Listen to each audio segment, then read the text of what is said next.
Farscape's pretty operatic, actually. It's got lots of violence, lots of death, lots of sex. They must not escape! Have we met? Commandant Neelon Grazer, do as you are ordered.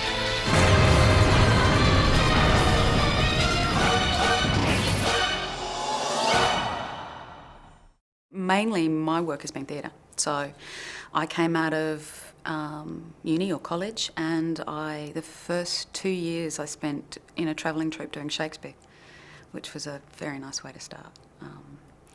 And, you know, then various theatre, some television in Brisbane. There isn't huge amounts. Over the time there grew to be more and more television. I did more and more television. There were two reasons I came to Sydney, really. More film and television, and there's a Shakespeare company down here called down here, I'm in America, down there in Sydney called Bell Shakespeare. And I wanted to do a show with them, and I wanted to do more film and TV. What is this? Scorpius gave orders that I gave orders. You get to do classics in theatre, and you don't in film and TV, except maybe science fiction.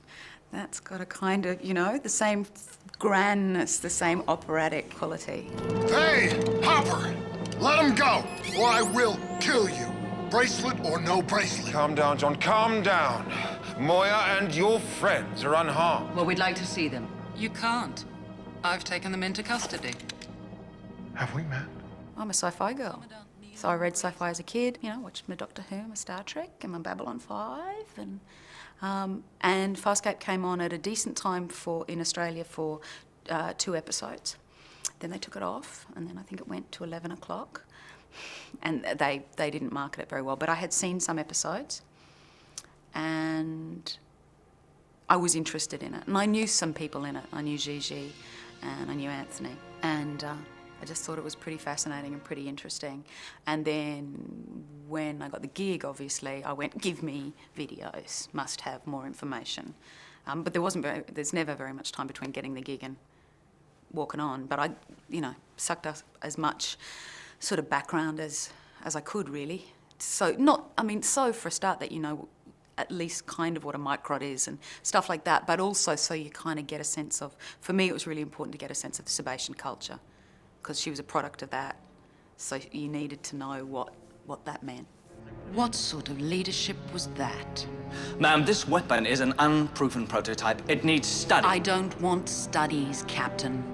I want Crichton. Rocked up at the screen test. I've got a fantastic character breakdown, quite detailed.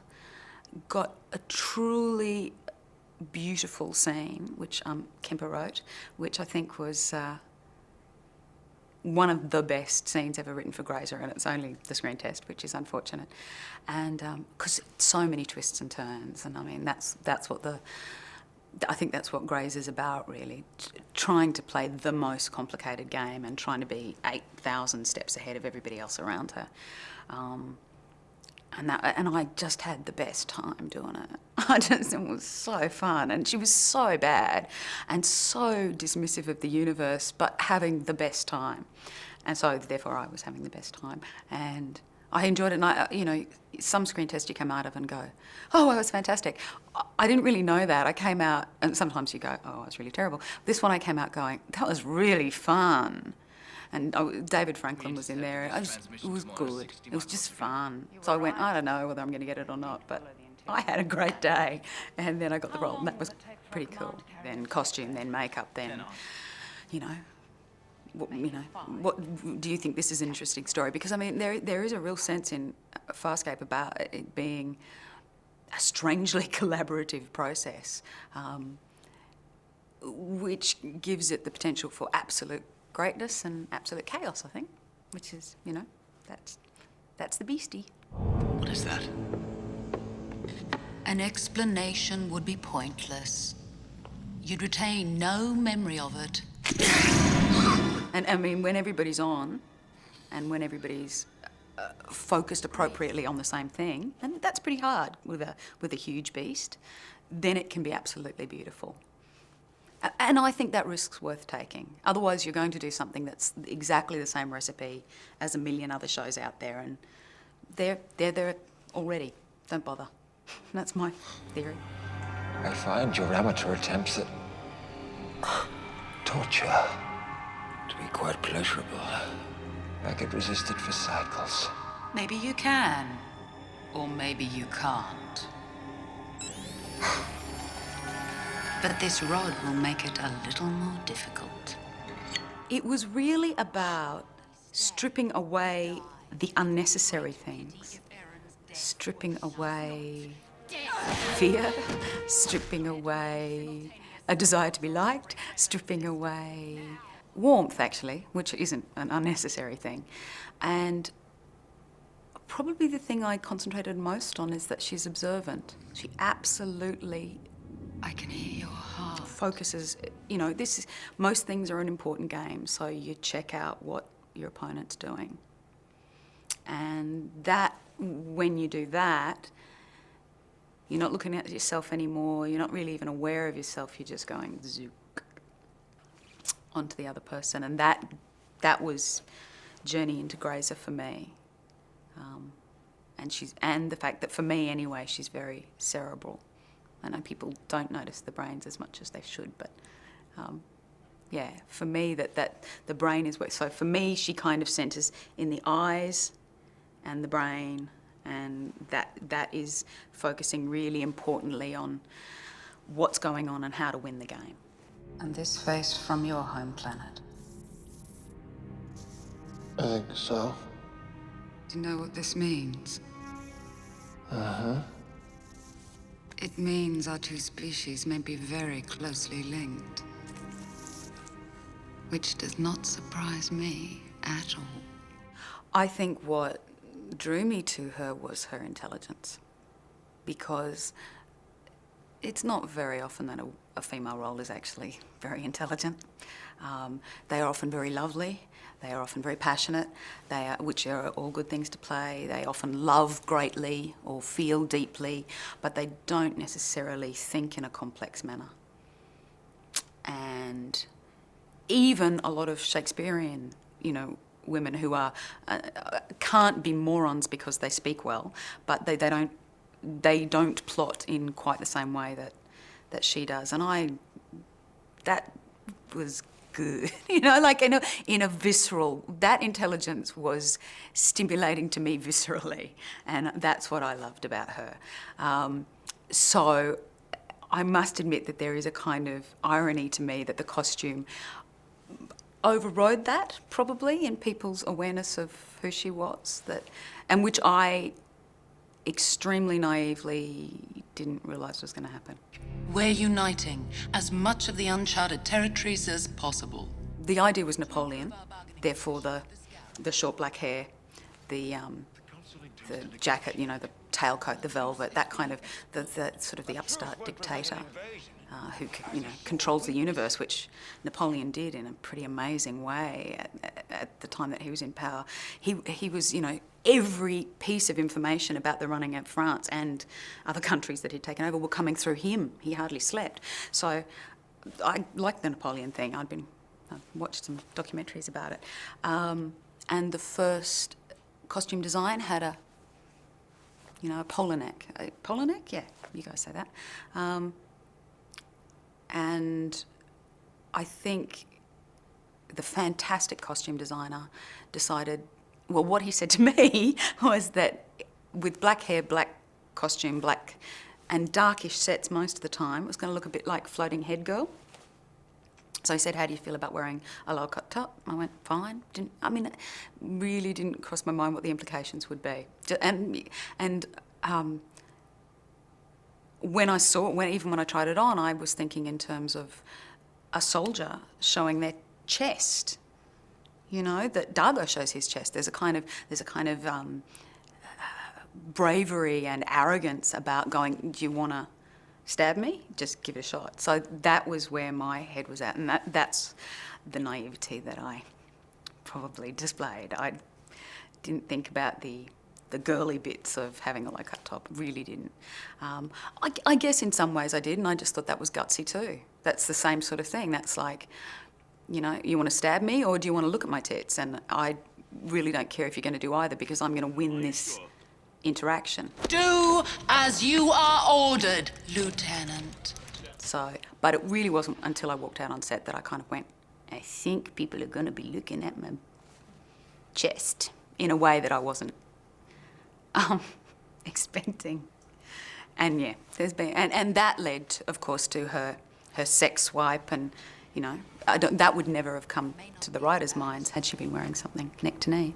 So obviously, then all the, you know, her sexuality and her sexual manipulation of people, and her, you know, sexual road to power became an integral part of the character, which actually is fine by me. I think that it makes absolute sense to use whatever, you know, if you are ruthless, ambitious, cold and calculating, then you use whatever works. And I don't think, you know, I don't think she had any moral or ethical stance on anything, actually. And so I didn't find that kind of disturbing, that she'd, from a, you know, feminist perspective, she's using sex. But I also would have liked her to use more violence to kind of balance it, so that it wasn't, so she wasn't diminished or demeaned by being sexual, so that was just one of the weapons.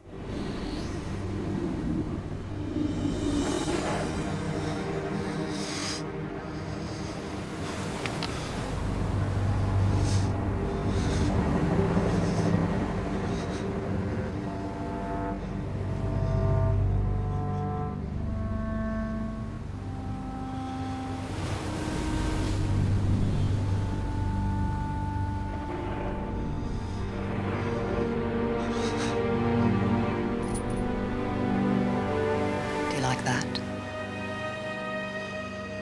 It's better than what Scorpius used to do. It wasn't fun. I mean, and it isn't fun as part of the Sebastian culture either. Well, it is fun in a kind of, you know, going for a jog's fun, having sex is fun, you know, that it's a physical release. And I mean, that is the Sebastian culture. So in a way, that makes it even less of a moral issue for her, because no sense of, you know, am I infringing on something romantic here? It was just, and I don't think she'd have had that. If she'd been human, I don't think she'd have had that worry either. Yeah, if it needs to be done, do it.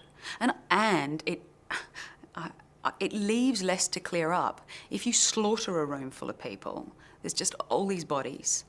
You got to fix all that mess up. If you seduce a room full of people, A, there's less to clear up. B, they're alive to help you in the future. It's a more efficient way to go about things. I'm always fascinated too when people get really upset about sort of that issue with her, because the same people never get so upset about people, you know, torturing or blowing people away, or that's kind of, we're used to that. But once sex comes into the thing, it's like, oh, how could you rape Crichton? And it's like, I was asking for it, which I know is very unsound. But from her perspective, it's like, well, I needed to. And I don't even think for her there is an issue like rape. I mean, it's not a word that would even have currency, probably in the Sebastian culture, and certainly not for her. She wanted information from him. She could either get it by, you know, torturing him vilely, grabbing somebody that he loved and torturing them vilely, or using this, which up until Crichton had a 100% success rate and got the job done easily, you know, and was relaxing, you know, made for a good night's sleep.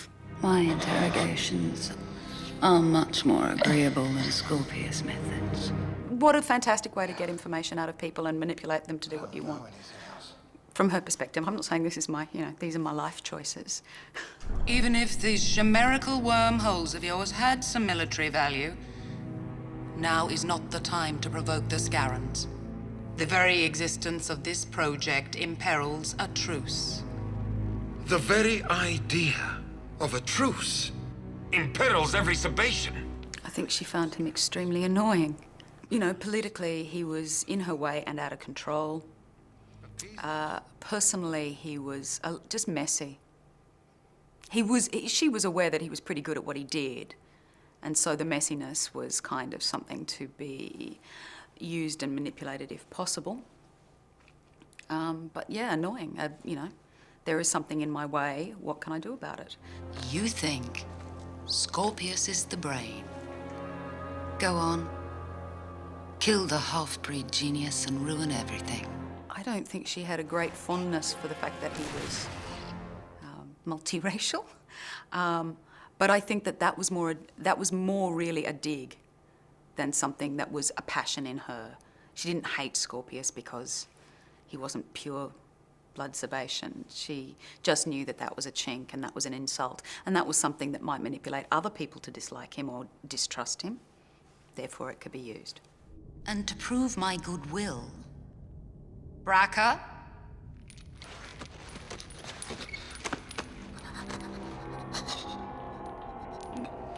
he'll never bother you again. Scorpius. Scorpius. Wayne absolutely went there, which was fantastic. And to be honest, one of the favourite things, it sounds so sick, but kicking him in the guts was one of my favourite moments for Grazer. I mean, because it was just so disgusting. He was a man who was really somewhere near her equal in the military regime, but for her own reasons she demeaned and diminished him and got the yes to do it. And yeah, it was kind of fun. It was fun to see. I don't actually think she had huge fun doing it. I never pulled wings off flies, but I'm guessing that people don't have an amazing time, because I can't imagine that it would be. But I think they do it to see if maybe it is amazing. This is my theory about that kind of mind, and I think she was there was something desperately vacant at the core of her, and I think she was looking to fill it up. I reckon she was looking in a lot of the wrong places, but I think that, yeah. So it was kick. Will that be really fun? Oh, it was fun. You know, it was good. But it wasn't, didn't do the thing that ultimately, that's really deep, and I don't know if anybody could even see it, but there was, a big black hole in her, and I think that was scary and sad too.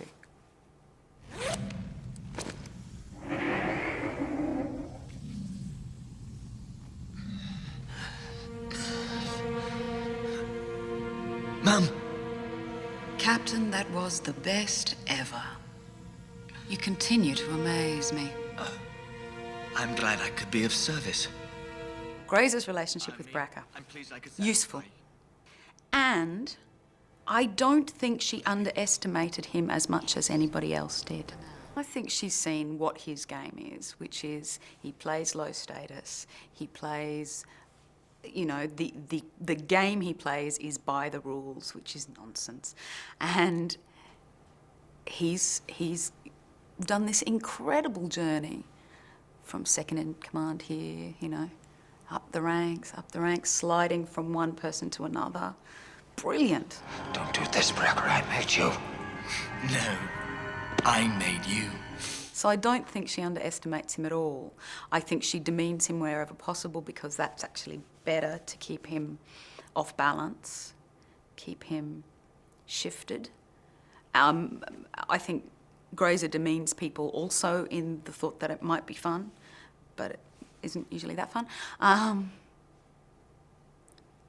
But yeah, I think she doesn't underestimate him. I think she's quite well aware that he could be working behind her back, for example. We've got to stop her. She's organising a peace initiative with the Scarans. They're using her. They'll agree to everything, then betray us when their forces are battle ready.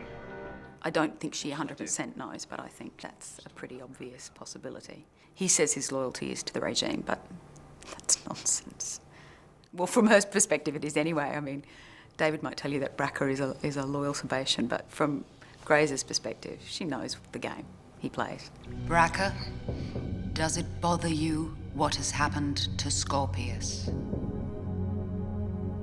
No. We won't need a squadron. We'll go to the planet together.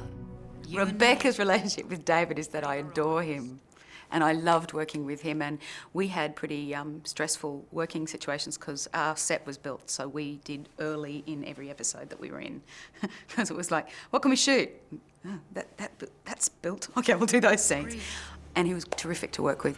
Can you hear me? It's Grazer. Report. I hear you. Crichton is on board Moya.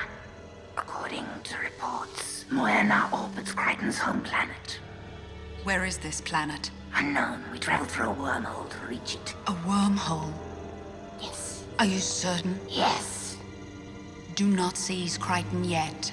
Crichton was interesting. Although the interaction with Crichton was horrendous and humiliating, and he won, and that's rare and surprising. But it is surprising. Nobody's ever won before, and maybe there's, I think for her there's a great sense of there being something in him that she wants. And whether she's going to get that by splitting him open and grabbing it from inside his guts, or whether she's going to get that in some other way, that's what what was interesting about that for me. That there is no great joy in it. She's going up, she's gaining power, but there's no spark for her. I will find them again, and when I do, they will pay for this humiliation. But if I hear any gossip, a joke in the officers' club, anything at all about what happened at Arnis... You won't. If I do, you shall answer for it. Everything she does seems to be about getting power or, besting people, but... And the Sebastian culture is very much like that, or the peacekeeper regime is very much about that. But I think she's there. She's got it. She's going, yep, right, I'm winning. Okay, Okay, and tomorrow? What am I going to do tomorrow? What's the next day going to be?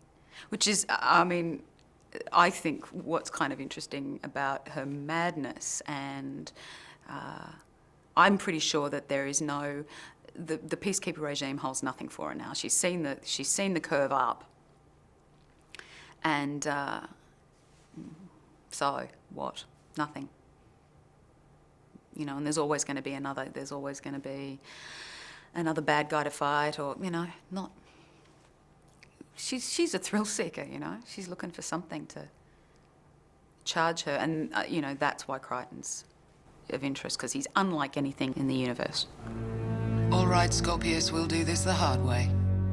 I'll return with a full council sanction. You shouldn't have made me into an enemy.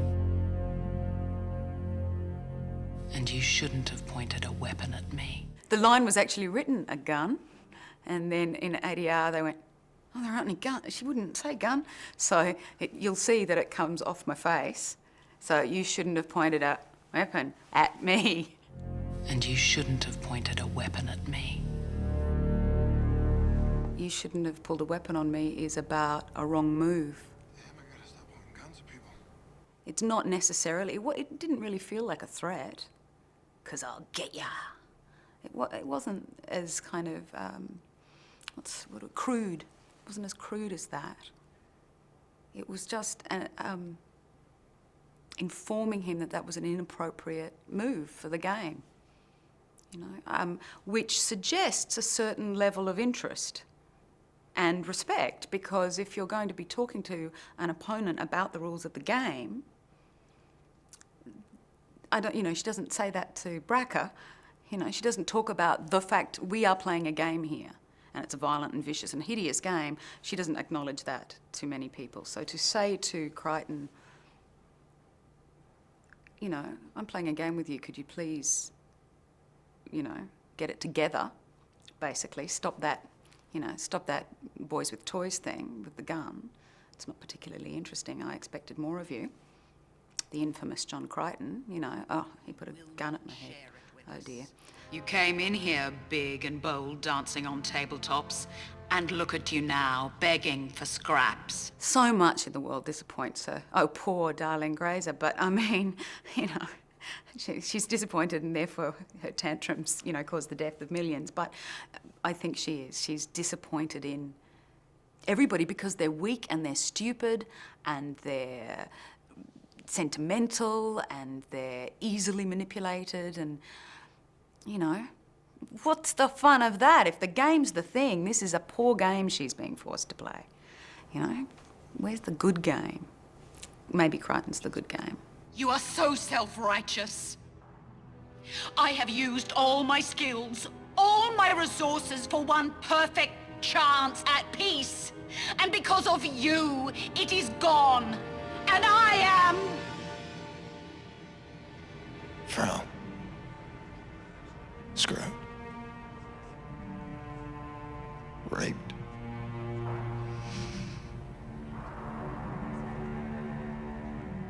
Welcome to the universe, Commandant.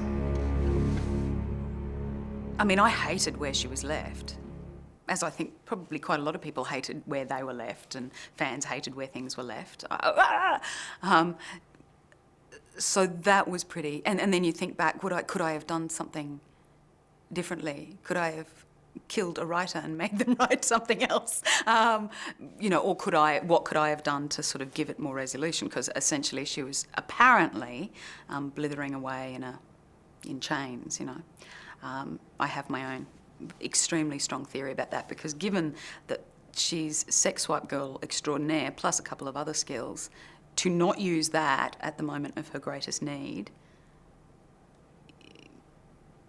isn't right. So there was a reason for her going, oh yes, I'm mad, put me away right now. So as far as I'm concerned, that was a choice. She's exactly where she wants to be, but I would have liked to have shown that, got out of the situation and gone on to the next game, you know, the next piece of chess playing. Commandant Grazer, under Article 6, Rulu, Uniform Code of Admiralty Conduct, Section 19. Due to a state of incapacitation of judgment displayed in multiple encounters under stress, I hereby invoke the transfer of command and relieve you of duty immediately.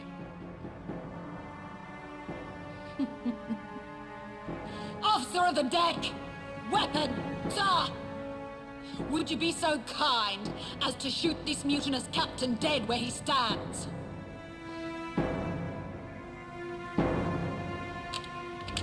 Sorry, ma'am. Captain Braca has already relieved you of command. I honestly think the Farscape experience Now let's get this ship out of here. will be a different thing to me as time goes on. And when I get the DVDs and watch season 4, I'll have a new sense of it.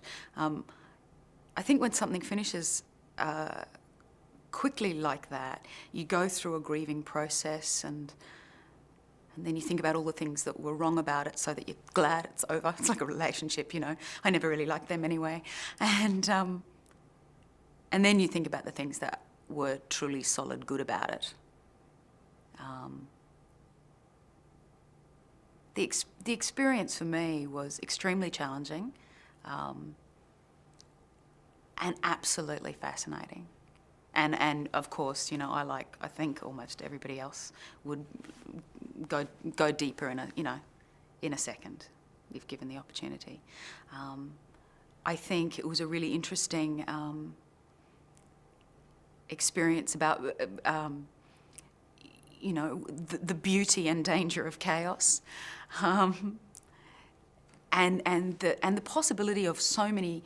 You know, I'm a real believer in that the whole is greater than the sum of its parts, and at its best, Farscape was that.